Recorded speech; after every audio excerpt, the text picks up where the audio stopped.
네, 오늘 저희가 좀 깊게 파볼 자료는요. 한 증권사에서 나온 두산 에너빌리티 분석 리포트입니다. 딱 시작부터 메시지가 아주 강력해요. 원자력이랑 천연가스 발전 이쪽에서 최선호주다. 뭐 주가 좀 빠지면 오히려 강력하게 매수해라. 이런 이야기죠. 성장 잠재력을 상당히 크게 보고 있다는 뜻으로 해석됩니다. 네, 맞습니다. 그 리포트가 특히 올해, 그러니까 2025년 하반기 실적 전망에 좀 초점을 맞추고 있는데요. 구체적으로 보면 3분기 실적하고 또 4분기에 예정된 여러 모멘텀들, 그리고 두산 에너빌리티 하면 역시 빼놓을 수 없는 그 미래 성장 동력들 있잖아요. 대형 원전, 가스터빈, 그리고 요즘 많이 이야기 나오는 소형 모듈 원전, SMR, 여기에 대한 분석 비중이 꽤 높습니다. 그렇군요. 그래서 오늘 저희가 할 일은 이 리포트가 왜 이렇게 긍정적으로 보는지 그 근거들을 한번 좀 꼼꼼하게 따져보는 겁니다. 리포트가 강조하는 포인트는 뭐고 또 우리가 좀 주의 깊게 봐야 할 부분은 없는지 그 속 내용을 한번 자세히 들여다보겠습니다. 자, 그럼 먼저 현재 상황부터 봐야겠죠. 3분기 실적 예상치 리포트에서는 어떻게 전망하고 있나요? 네, 3분기 예상 매출은 한 1조 6천억 원 정도로 보고 있습니다. 이게 작년 같은 기간이랑 비교하면 한 1.5% 정도? 뭐 아주 약간 줄어든 수치인데요. 근데 정말 주목해야 할 부분은 영업이익입니다. 1,164억 원.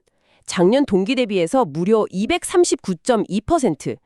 거의 뭐 3.4배 가까이 늘어날 걸로 보고 있어요. 와, 240% 가까이요? 네, 그래서 영업이익률도 7.5%로 상당히 개선될 걸로 예상하고 있습니다. 매출은 비슷한데 이익이 이렇게 극적으로 좋아진다.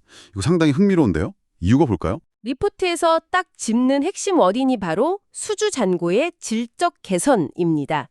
쉽게 말하면 이제 돈 되는 사업, 그러니까 마진율 높은 사업들 비중이 커지고 있다는 뜻이죠. 구체적으로 보면 대형 원전이나 SMR, 가스터빈 같은 고부가 가치 성장 사업들, 이쪽 중심으로 수주 계약이 쌓이니까 이게 직접적으로 수익성 향상으로 이어진다. 뭐 이런 분석입니다.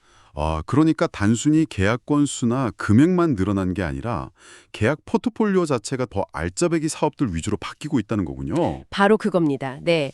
이익의 체질 자체가 좀 튼튼해지고 있다. 이렇게 볼 수 있는 거고요. 그리고 리포트에서 과거 실적 패턴도 좀 언급을 하는데요.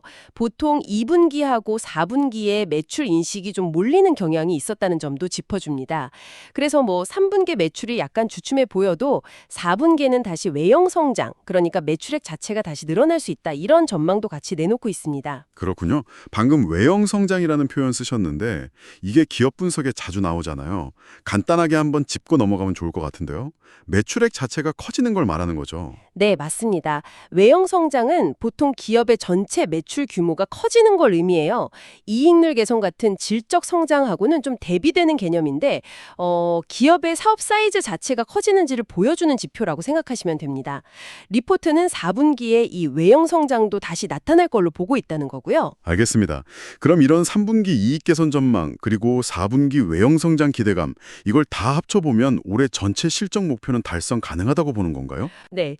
리포트에서는 회사가 제시했던 연간 가이던스 있잖아요. 매출 6조 5천억 원, 영업이익 3,732억 원.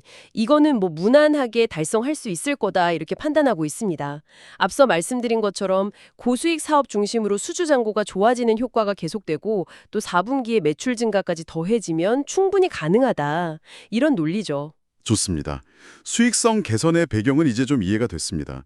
여기서 조금만 더 들어가 보죠. 결국 이 모든 변화의 바탕에는 원자력, 가스터빈, SMR 같은 뭐랄까 차세대 에너지 기술로의 전환이 있는 것 같아요. 이런 기술 중심의 사업 구조 변화가 어떻게 이렇게 눈에 띄는 수익성 증대로 바로 연결되는 걸까요?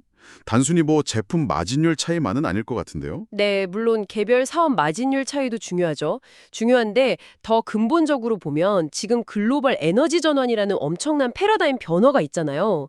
이 속에서 두산에너빌리티가 가진 기술적 혜자 그리고 시장에서의 위치가 굉장히 중요하게 작용한다고 봐야 합니다. 예전에 뭐 전통적인 화력 발전 설비 이런 거에 비하면 신규 원전이나 가스터빈, 특히 SMR 같은 분야는 기술 장벽 자체가 훨씬 높아요. 그리고 요구되는 신뢰도나 안전 기준도 아주 까다롭고요.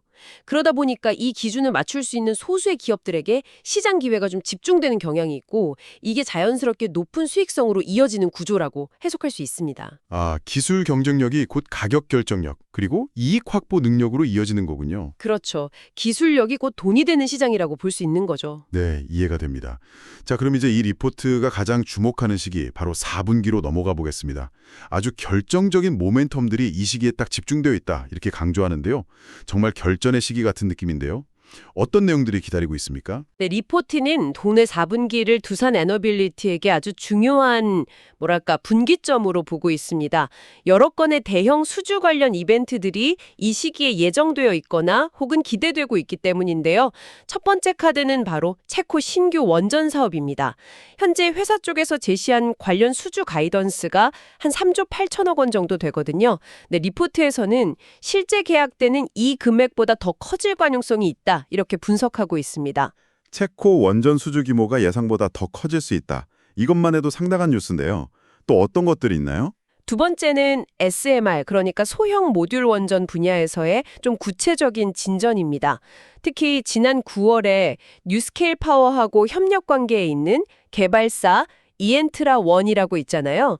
여기가 미국 최대 공기업 중 하나인 테네시강 유역개발청 TBA랑 최대 6기가와트 규모의 SMR을 배치하기 위한 협력 관계를 맺었다. 이런 소식이 있었죠. 아, 네네. 그 소식 기억납니다. SMR 상용화 기대감을 많이 키웠던 뉴스였죠. 맞습니다. 여기서 리포트가 빡 주목하는 지점이 뭐냐면 아직 이게 실제 발전소 건설로 바로 이어지는 핵심 단계인 전력 구매 계약, 즉 PPA, 파워 퍼체스 어그리먼트는 체결되지 않았다는 점이에요. 하지만 바로 이 PPA 계약이 4분기쯤에 체결될 수 있다는 기대감, 이게 유효하다는 분석입니다. 계약 상대방은 TBA가 될 수도 있고 아니면 요즘 데이터 센터 때문에 전력 엄청 쓰는 빅테크 기업 혹은 다른 전력 회사가 될 가능성도 열어두고 있습니다. PPA 계약이 그렇게 중요한가요? 그냥 전력 판매 계약 아닌가 싶기도 한데요. 이게 단순한 계약 이상입니다. PPA는 그 프로젝트의 경제성 그리고 실현 가능성을 담보하는 아주 중요한 계약이거든요. 발전소에서 나올 전기를 장기간에 걸쳐서 안정적으로 사주겠다 이런 약속이기 때문에 이걸 바탕으로 금융 조달도 하고 프로젝트 최종 투자 결정, FID라고 하죠. 이것도 내리는 핵심 전제 조건이 됩니다. 아하. 따라서 PPA 체결은 그 SMR 프로젝트가 이제 구체적인 실행 단계로 넘어간다. 이런 강력한 신호고요. 이건 당연히 핵심 기자재를 공급할 두산 에너빌리티에게는 실질적인 수주로 이어질 가능성을 아주 크게 높이는 결정적인 계기가 되는 거죠. 더 나아가서는 SMR 시장 전체가 이제 진짜 상용화되는구나. 이걸 보여주는 중요한 이정표이기도 하고요. 아하. 그러니까 SMR 분야에서 말로만 듣던 걸 넘어서 진짜 사업화 단계로 들어서는 신호탄이 될 수 있다는 거군요. 기대감이 현실이 되는 중요한 분기점이네요. 자, 그럼 세 번째 촉매제는 뭔가요? 세 번째는 미국 시장을 겨냥한 가스터빈 수출 계약입니다. 이것도 역시 4분기 중에 실제 계약이 체결될 거라는 기대감이 언급되고 있어요. 가스터빈 본체만 파느냐 아니면 유지보수 같은 서비스까지 묶어서 파느냐 이런 구체적인 계약 조건에 따라서 전체 수주 금액은 좀 달라지겠지만 어쨌든 수조 원대에 이를 수 있는 대규모 계약이 될 가능성이 높다. 이렇게 리포트는 보고 있습니다. 와, 이것도 정말 규모가 어마어마하네요. 체코 원전 증액 가능성, SMR PPA 체결 기대감, 미국 가스터빈 수출 계약까지. 와, 4분기에 정말 굵직한 것들이 줄줄이네요. 네, 근데 리포트는 여기서 끝나지 않습니다. 알파 요인이라고 해서 추가적인 잠재적 호재 가능성까지 제시하고 있어요. 바로 팀 코리아 컨소시엄의 미국 원전 시장 진출 관련 내용입니다. 마침 곧 있을 에이펙 정상회의 같은 걸 계기로 해서 이쪽 관련해서 좀 더 구체화된 성과나 발표가 나올 수도 있지 않겠냐 이런 가능성을 좀 조심스럽게 점치고 있습니다. 과거에 이 이슈 관련해서 여러 좀 잡음도 있었고 불확실성도 있었잖아요. 이걸 생각하면 만약 진짜로 미국 시장 진출이 가시화된다면 이건 시장 예상을 뛰어넘는 아주 강력한 호재가 될 수 있다. 이런 분석입니다. 이야, 잠재적인 미국 원전 시장 진출이라는 이건 거의 와일드카드 같은 느낌인데요.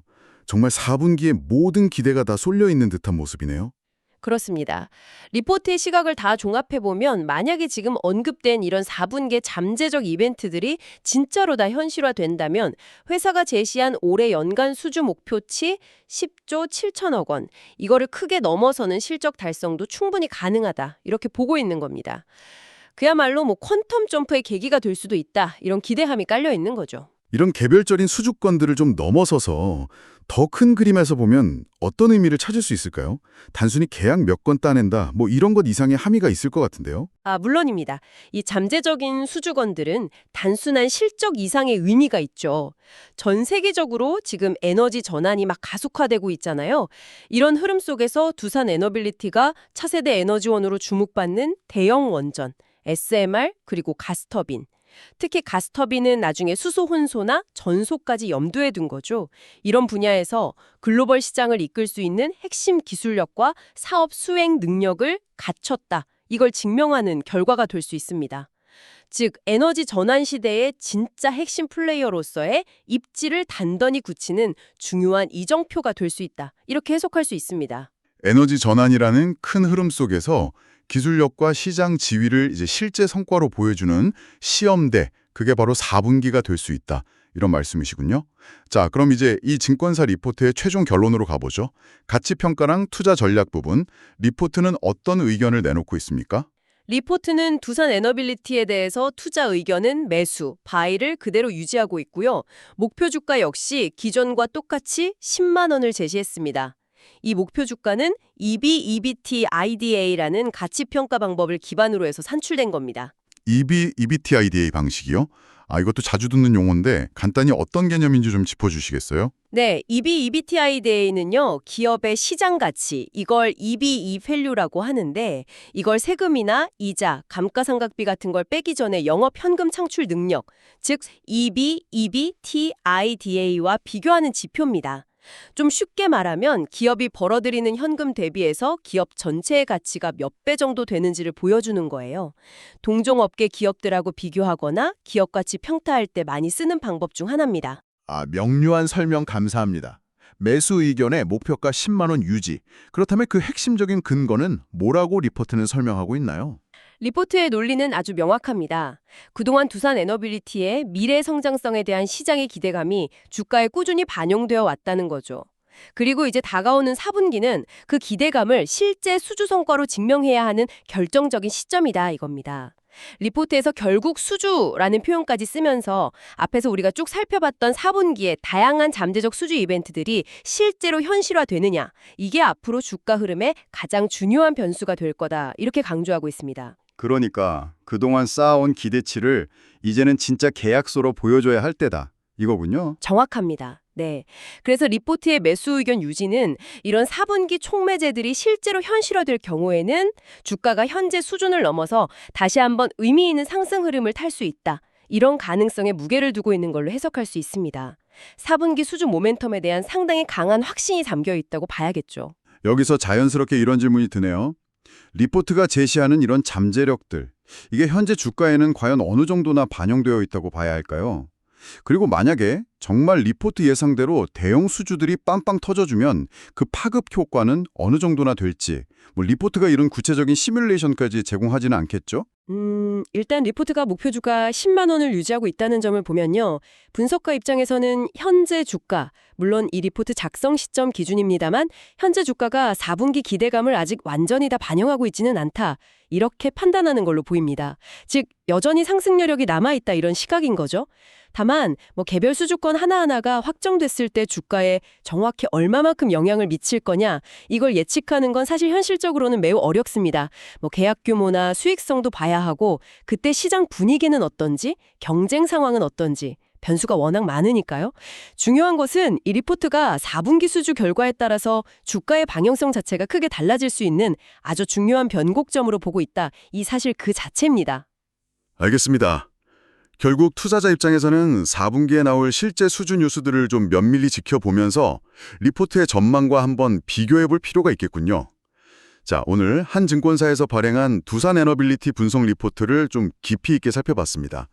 핵심 내용만 다시 한번 간략하게 정리해 보겠습니다. 첫째, 고수익 사업 비중이 커지면서 수주 잔고의 질이 좋아지고 있다. 그래서 매출이 크게 늘지 않아도 이익은 큰 폭으로 성장할 가능성이 높다. 이 점이었고요. 둘째, 특히 4분기에는 정말 중요한 수주 관련 이벤트들이 몰려있다. 체코 원전 계약 규모가 더 커질 수도 있고 SMR 관련 PPA 계약 체결 기대감도 있고 미국 가스터빈 수출 계약 가능성, 여기에 잠재적인 미국 원전 시장 진출이라는 알파 요인까지 정말 많죠.